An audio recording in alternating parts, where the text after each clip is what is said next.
All right, so we're looking here at part 2. It says day 2, but this is just part 2 for 7.3.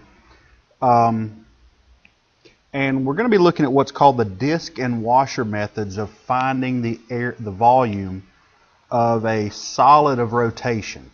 And I know there was a lot of words in there. We're finding the volume just like we did in the first part of 7.3. But where we did a cross section there, we're actually going to take our vertical line that we draw and we're going to rotate it around an axis. So we're going to have a circle. So for instance, suppose that I start with this curve, y equals the square root of x. And my boss at the Acme Rocket Company has assigned me to build a nose cone in this shape. So the nose cone is going to take this thing and rotate it around and make a three-dimensional figure out of it.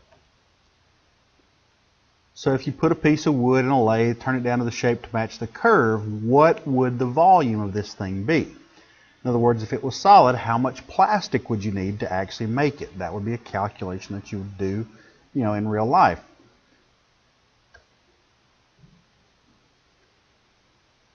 One way would be to cut it into a series of thin slices, flat cylinders, and add up all their volumes. That's what we're going to do. We're going to take a slice that would come a cross-sectional area like this, but we're actually going to take it from our graph here. And all it's going to be is it's going to be this y value right here. So we're going to take that little thin rectangle, when in reality the rectangle that we're actually dealing with is much, much, much, much thinner. This gives you a good representation of what it would look like. And when it spins around, it's going to make one slice out of that cone. And then we could, of course, integrate from 0 to 4 and add up all these little cylinders and find the volume of the whole thing. Now, you're thinking, and I know some of you guys are sharp, you're thinking, okay, well, the thing is, how can we treat this as a cylinder when this side right here is going to be lower than this side? It's actually more trapezoidal kind of circle thing. But remember, we're letting this thickness be infinitely small, where the difference between this side of the rectangle and that side of the rectangle is going to be so small it's not even going to matter.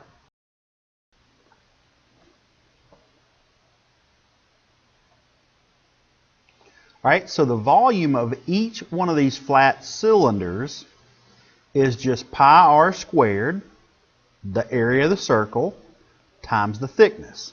Now, if you'll think, this is nothing more than the exact same idea of what we did before. That's just a cross section we're cutting across it. So we're still doing the cross section, and there's the area of the cross section times the thickness of that cross section, which is going to give it the volume of that cylinder. So in this case, r is just the y value of the function because we're rotating around the x-axis. Of course, pi is itself.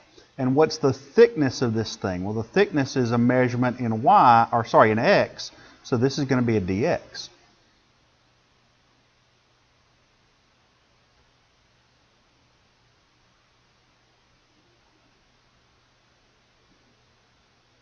So then there's the equation for the volume of one of these things for a value of x.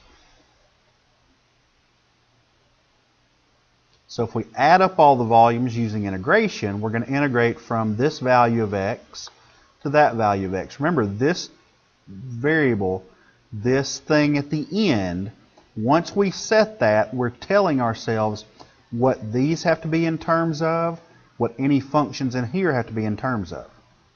So figuring out which way we draw this line right here or take our slice is very important.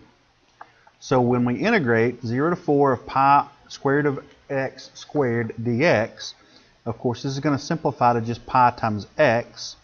So we end up with 1/2 pi x squared evaluated from 0 to 4. And when we plug that in, we're not going to have to plug in 0 because that would just be 0. So we plug in 4, and that's going to give us 16 pi over 2 or 8 pi. So that is the volume of this cone. So the key thing here is find the radius, define the radius for this disk, and then the area of the circle times the thickness of the cylinder or the slice, either one. They're the same thing. Now, this application of the method of slicing is called the disk method. The shape of the slice is a disk, so we use the formula for the area of a circle to find the volume of the disk. If the shape is rotated around the x-axis, then the formula is v equals pi, the pi is a constant, so you can pull it out of the integral, times the integral from b to a of y squared, this is a y in terms of x, dx.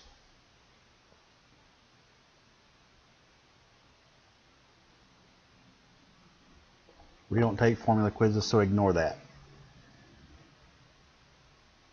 All right, and the shape rotated around the y-axis would be this. V equals pi times the integral from a to b.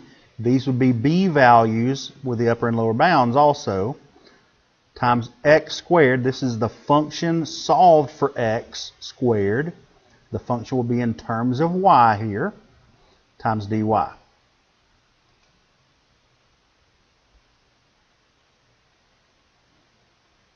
All right, so let's find the region between the curve x equals 1 over the square root of y over the interval from 1 to 4 in the y direction, and the y-axis, so the curve's between this thing and the y-axis, and it's revolved around the y-axis. Find the volume. All right, so first things first, let's look at the graph of this thing. So we can get a couple of pieces here and see what it looks like, and it's going to kind of look like that. Now we're going to take our slice horizontal this time. So we know it's going to be dx at the end. Sorry, it's going to be dy at the end because of the thickness of this thing is measured in the y direction. All right, and then we need to find what is the length of this thing. Well, right there, it's already solved for x for us. So that thing right there squared, and we're going from 1 to 4 of 1 over the square root of y, and I can just put pi out here. Guys, get in the habit of writing it inside one time, because then you know, like I was about to make a mistake here. Do you see the mistake? This should have been pi r squared. But if I write it in there, I'm thinking circle, circle, circle, pi r squared. Where if I just written it outside, I may have continued with this thing and continued to keep that mistake in there. Write it as the area of the circle all inside, and then in the next step, you can go ahead and pull that pi out. Now, if we square 1 over the square root of y, we're going to get 1 over y, dy. All right, and then when we integrate that, we've got pi, and then now I'm going to do my integration. Well, the antiderivative of 1 over y with respect to y, notice we don't have an x here, is going to be the natural log of the absolute value of y, evaluated from 1 to 4. Now, do we need to worry about the absolute value here in this natural log? Guys, the entire purpose for that natural log is to make sure we're not going to take the natural log of some negative number, because we can't. We cannot take the natural log of negative number. We cannot take the natural log of 0. But all the values that we're going to plug in from 1 to 4 are going to be positive. So we can actually ignore the absolute value in this case. So we end up with pi, and then we end up with the natural log of the upper bound minus the natural log of the lower bound. And what do we know about the natural log of 1? The natural log of 1 is just 0. So we end up with pi times the natural log of 4. Now you can simplify that thing down a little bit. You don't have to in this case, but just so you have seen this before, we could have pi, if we wrote this, times the natural log of, and instead of 4, I'm going to write this as 2 squared. And then of course we've got our power rule, which means we can move that out. So completely simplified, this would be 2 pi times the natural log of 2. And you may see this operation needing to be done on a multiple choice question. So make sure you know how to deal with those logs. And this is nothing more than reducing it to a prime, the log of a prime.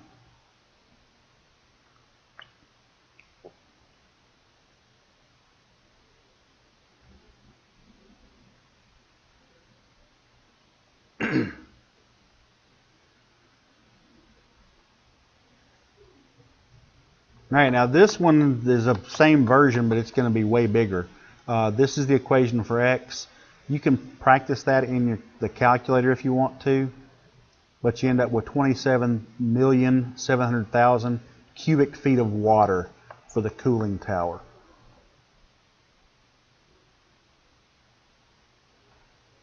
Make sure you know how to put this into a calculator. Write it down, write the answer down, and even if you have to wait until tomorrow or the next day you're in the class to grab one of my calculators and just make sure you know how to put that in.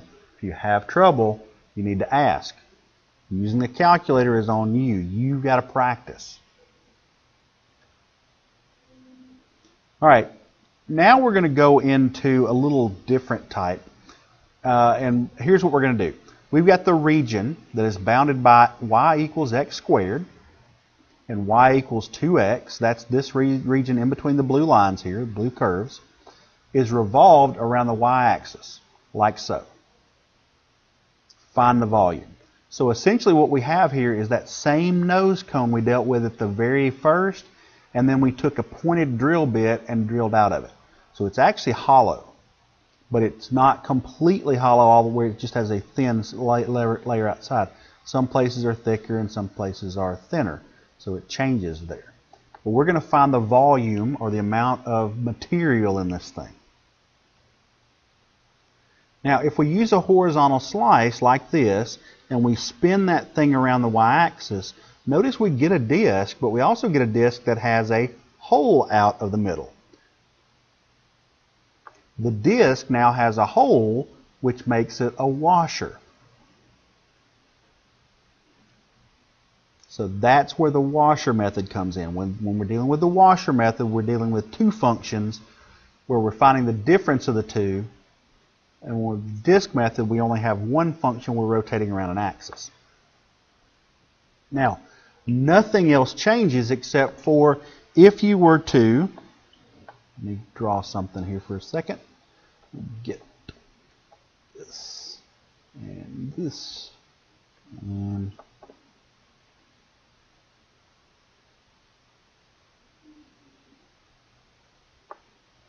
all right, imagine that's in the center if it's not, because I think it is, but I'm not really sure. All right, do I have that over here? I don't think I do. No. All right, so let's go ahead and imagine that this is nice and pretty colored in. It's actually not. There's a tool, but I don't have it on my toolbar here, so I'm not going to go looking for it. So imagine we wanted to find just the area of that shaded here. How would we go about doing that? Well, of course, we've got our center in here, and we know we're going to have one radius that's going to be a big R all the way out here to the end, to the big circle. Then we're going to have a radius to the little circle.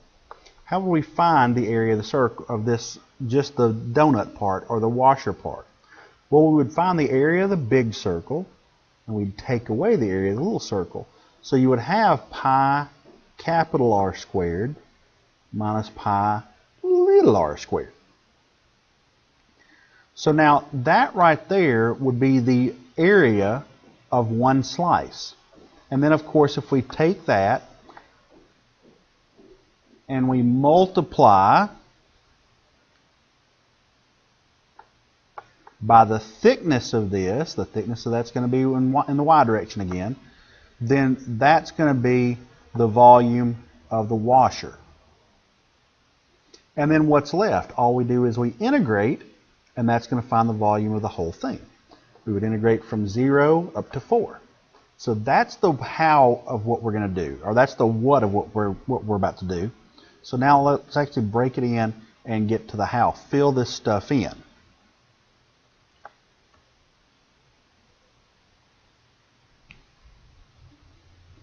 We do have a common pi there, but notice here you've got to be careful. One of the biggest mistakes a lot of people make on the washer method is they do big R minus little r and then square the difference. You don't do that. You square it first and then do the subtraction.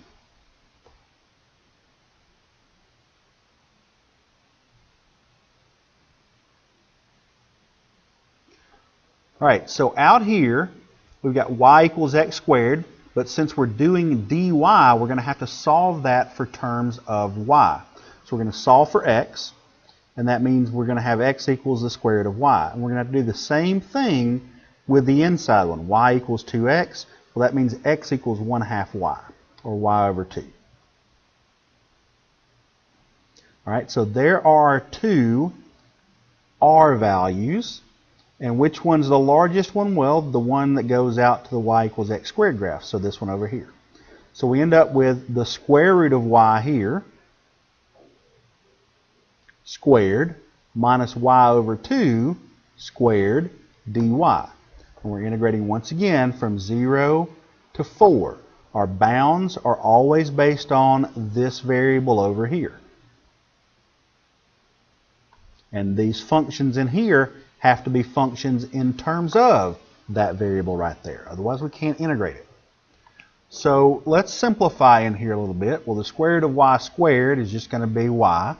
And y squared over 2 is going to be y squared over 4. Or 1/4 y squared. We can pull that, you could pull the pi out front if you wanted to. So now if we integrate this, what's the antiderivative of y? Well, it's 1/2 y squared. What's the antiderivative of 1/4 y squared? Well, remember, we're going to increase the power by 1, 3, and divide by that, so we end up with 1/12 y cubed.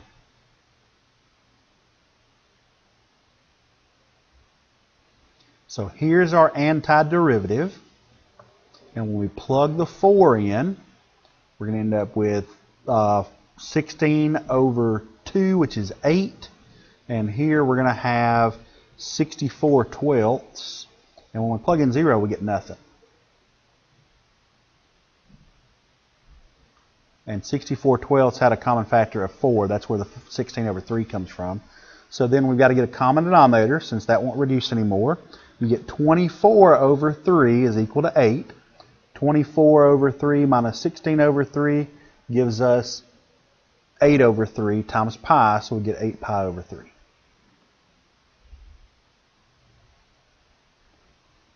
So that is the volume of how much material there is in this thing right here.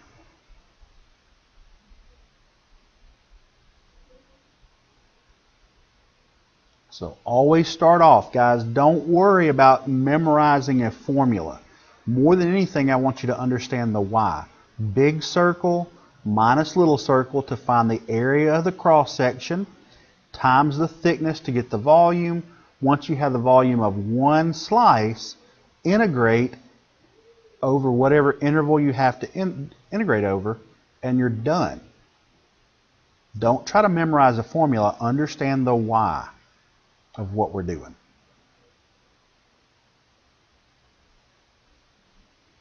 All right, now this application of the method of slicing is called the washer method because the shape of the slice is a circle with a hole in it.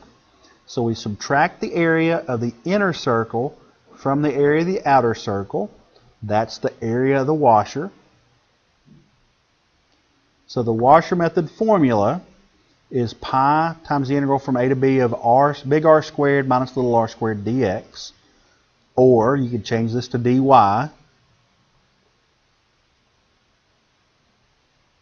I want you to understand the formula. Don't worry about a formula quizzes. We're not having formula quizzes.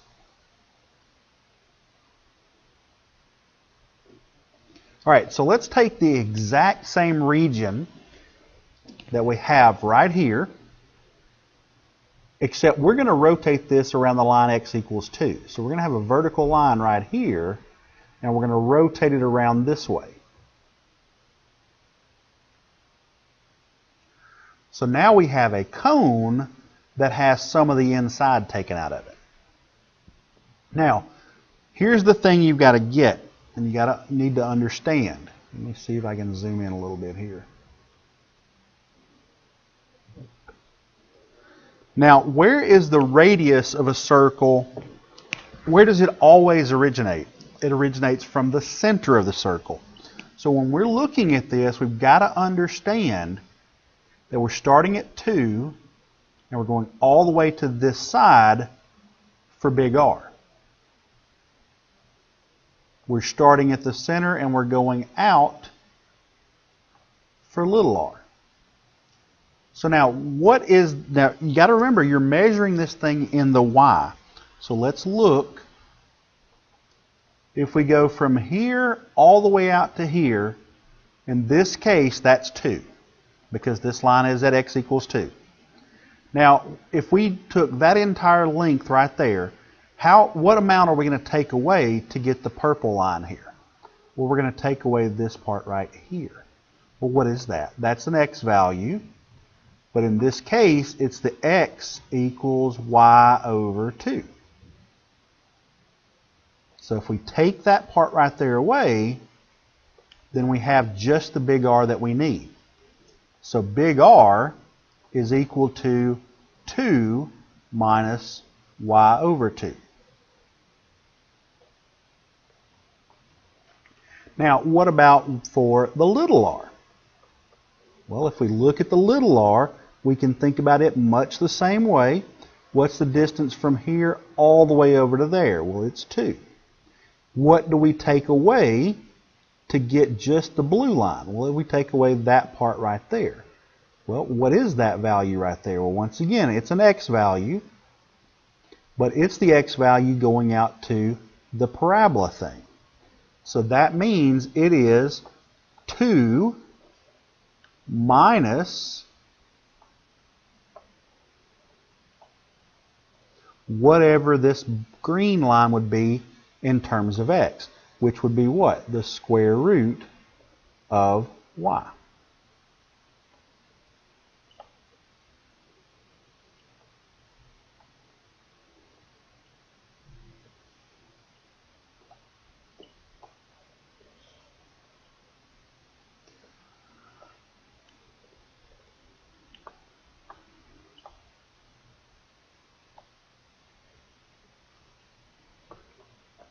All right, so my little r is 2 minus the square root of y.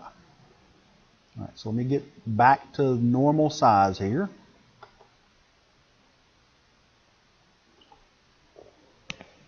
So that's what we end up with. So big R is 2 minus y over 2.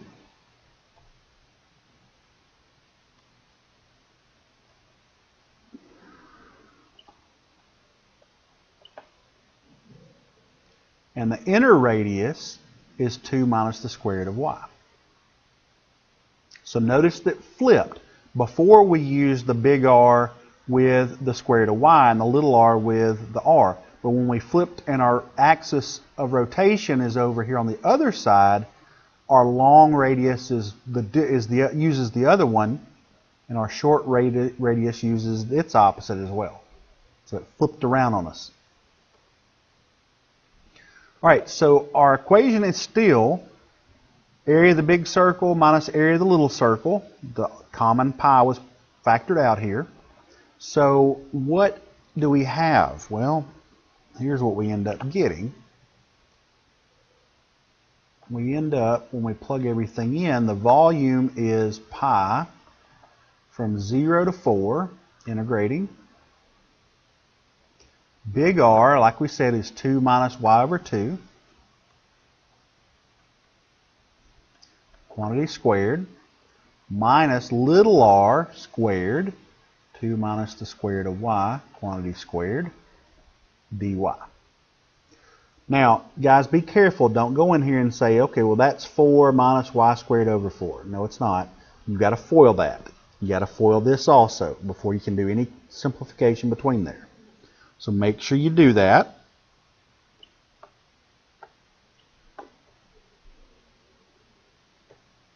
So when we do that, you're going to get y, or the volume, is equal to pi times the integral from 0 to 4 of 4 minus 2y plus y squared over 4 minus 4 square roots of y plus y. All right, and then you can combine like terms, making sure you distribute this minus to all the terms here. It'll be minus 4 plus 4 square roots of y minus y. That's what they did there, distributed the negative through. And then when you simplify, the 4's are going to cancel out. The negative 2y and this y is going to give you negative 3y. Nothing will combine with this, and nothing will combine with this. All right, and then just go through and term by term integrate it. And then use your math, arithmetic skills to plug in the 4. What do we notice about the 0? All these have power, so there's no reason to plug in the 0 because they're all going to be, there's a variable in every one of them, so they're all going to be 0. So all you have to worry about is plugging in the 4 when your lower bound is 0. And then multiplying by pi, of course. And you end up with 8 pi over 3. Now, guys, let me explain something to you here. Just because this ends up being the exact same volume as it was with the last one, do not assume that it always will be. If there had been more of a swell down here at the bottom, or this had been flipped around a different axis, the chances are good that the numbers would not have been the same. This is just a coincidence that it has the exact same volume. It's a completely different figure, so it would have could have a different volume. Don't make the mistake that it's always going to be the same volume as doing it the easy way. It's not. All right, that's all of part 2.